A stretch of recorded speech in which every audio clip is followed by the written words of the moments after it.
Okay, getting back to the malacha of kareya, tearing on Shabbos. Okay, so basically we discussed a few things. One thing is very important, that a knot that stays for longer than 24 hours is considered a permanent knot in that respect.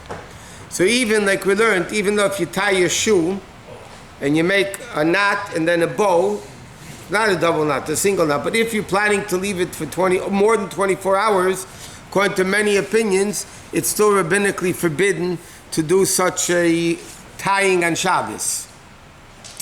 And soon we'll learn about the dinim of untying, which is the opposite of tying, but whatever you're not allowed to tie, you're not allowed to untie. Whatever you're not allowed to untie, you're not allowed to tie. Okay, so bottom line is a double knot, doesn't matter how long it's going to stay, is considered permanent knot. Now, if somebody, this thing we didn't talk about yet, I don't know why. If somebody takes a single strand, until now we're learning, you take two sides of a shoelace and you tie them together. What happens is somebody takes one piece of string and just ties a knot in it. So then even a single knot, as we know, a single knot is very tight. So that would be forbidden, even a single knot, no matter how long it stays, because it's in one string. Okay, any knot that people sometimes leave permanently, okay, but again, you could tie your shoes less than 24 hours, you're allowed to make a tie. It's interesting, they have a whole discussion here about ties. Literally, you're allowed to make a tie on Shabbos. But they write like this, sometimes there's two ways of making a tie.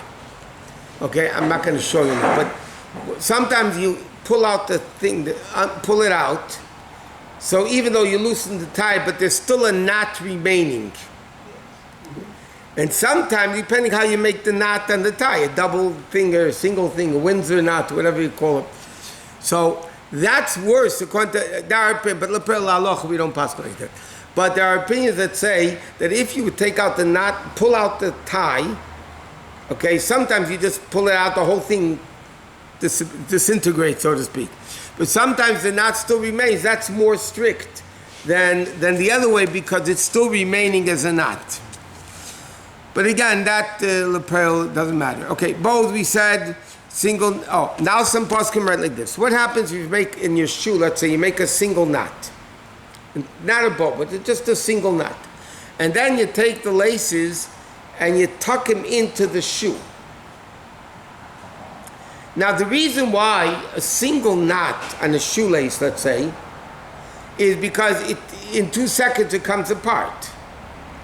But if you tuck it in, this is what they write, if you tuck it in, you tie a bow, and then you take the shoelaces and tuck them into the shoe, so then that is called a more permanent knot because that won't necessarily open right away. So that then applies to 24 hours, more than 24 hours, less than 24 hours, all those types of things. You said for the broom, that's what they do. No, they don't have any knots. Oh, no. Not even a single knot. They just put it around the gartel, and they don't make a knot. This is considered a knot, what you do, right? It's a knot. Single knot is not a big deal. It's going to fall. No, you tuck it in, like this. A few times, and it holds. Till after the chuppah it holds. The guy's not dancing during the chuppah, so it's not a problem. Okay. Now, what happens if somebody has a loose double knot?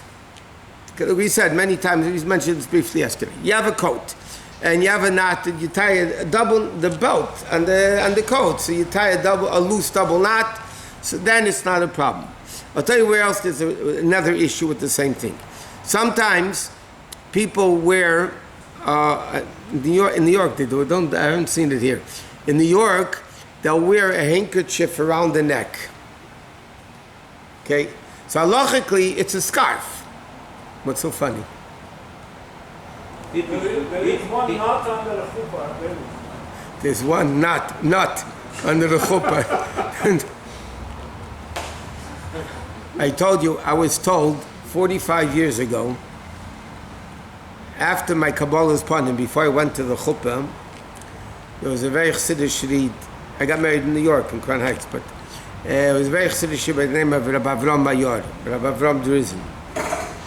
And he was very close to my father. He was at my wedding. So he came over to me, he said to me that Rabbi Hillel Zolzis, and he told me in Yiddish, he said, you should know that Rabbi Hillel Paritcher said that a chosin going to the chuppah is like the Kohen Gadol going into the Kodesh HaKadosh, the Holy of Holies on Yom Kippur. And Rabbi Hillel added, when Sashod Mikitis up a kind in the hand. It's a shame it's given over to a kid. In other words, it's going into the Kohen Gadol and the Kodesh HaKadosh because there's nothing holier. The holiest time, place, and person, you know? And it's a shame that it's given over to a little kid in the chuppah to have that thing. Anyway, so, so what I'm saying, so when they tie a handkerchief, now you have to be careful because you have to tie it, otherwise it's going to fall off. Okay, so what you need to do is you're going to tie a double knot. It's very thin material, so you might end up with a tight double knot. So either you just have to tie it, once, or even with a bow, so to speak, then you're taking off that day, or you have to make sure that it's a very loose double knot and it shouldn't become a tight double knot. How about a tie? If the tie is not tight, is it carrying just like that hanging? Is a tie like that carrying? Very good question. The answer is, if people wear the ties like that, many times you see in the street people do walk with the tie undone. So, everybody creates their own styles today. So if the way of wearing, I'll give you an example. You're allowed to wear talis in the street on Shabbos, correct? Yes. But like you put the talis over your shoulder in the morning before you put it on to check the tzitzis. You can't wear a talis like that in the street on Shabbos. Somebody will go out with the talis over the shoulder, like before they wrap it on them. That, because that's not the normal way of wearing it. But l'mashal, if somebody wears a jacket and it's hot, and they wear the jacket over the shoulders, they don't put their hands into the sleeves. They just wear it over the shoulders. So that says in Allah you're allowed to, because people do wear jackets that way when it's hot. Go to New York in the summer, when it's hot and humid, nowadays nobody wears any clothes.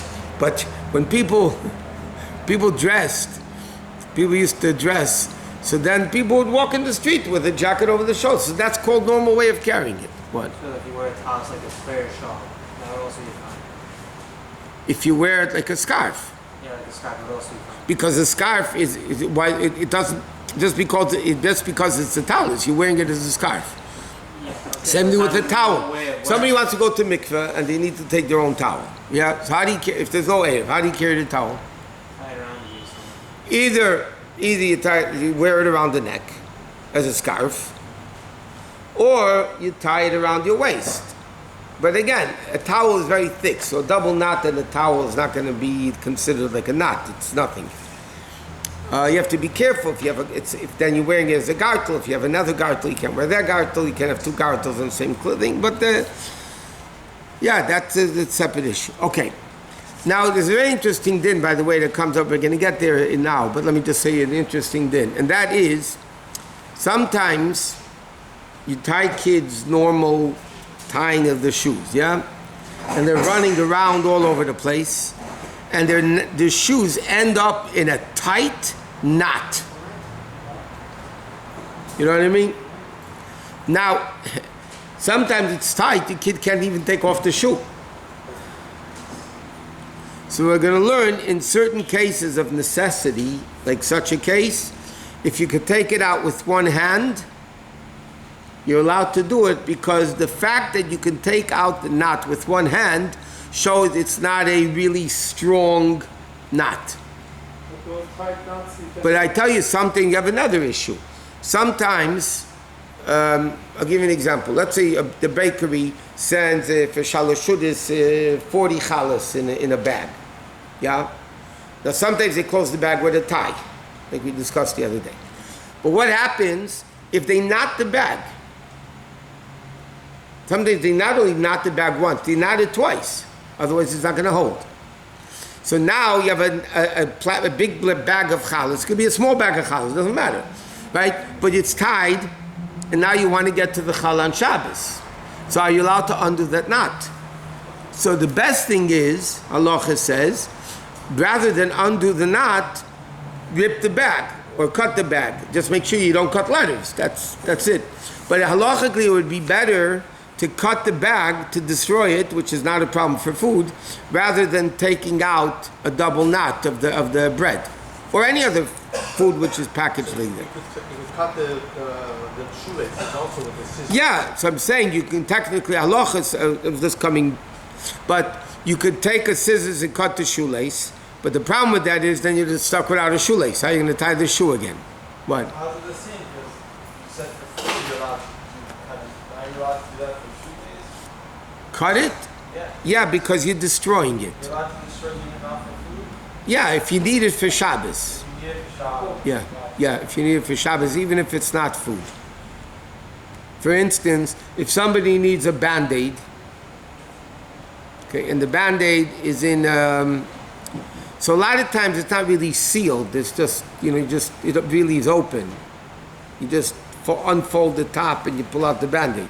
But what happens in a scenario that you have a gauze or you have a Band-Aid that you need, and how are you supposed to take it out? So then you're allowed to take a scissors, you're allowed to cut it on Shabbos as long as you don't tear letters. Because it's not only food.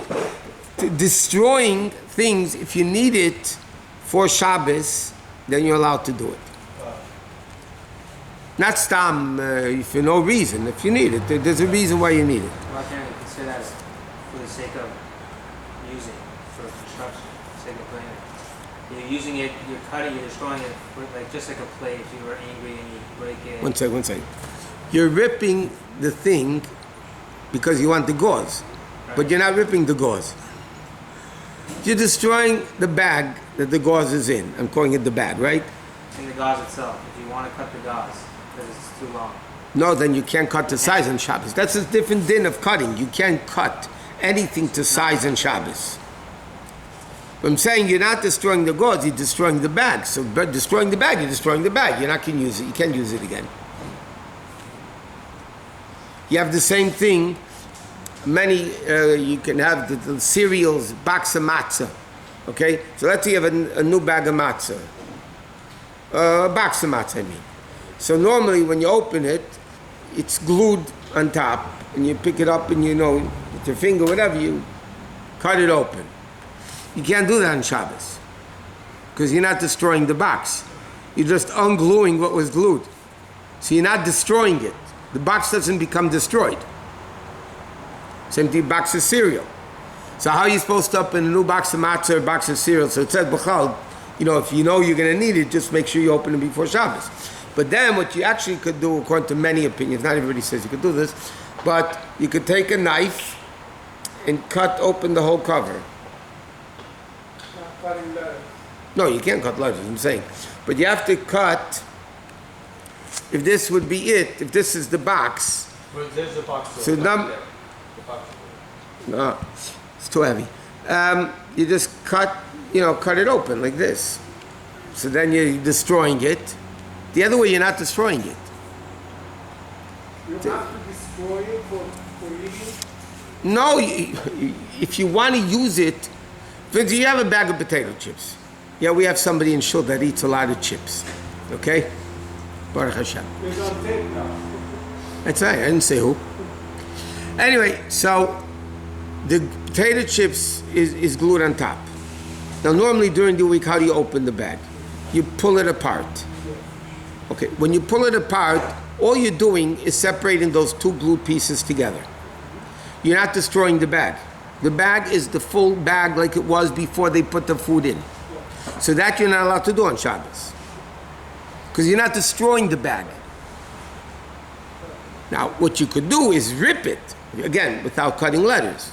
Or cut it with, But you can't do it, so destroying it is only allowed if you're destroying it and it's something that's needed on Shabbos. But it's very fast. There are some bags that you open the top, but under it is a ziplock to tie it. So can you open that ziplock? That is a big shiloh because, again, that's not destroying the bag. Right. That's a big problem. You can't do it.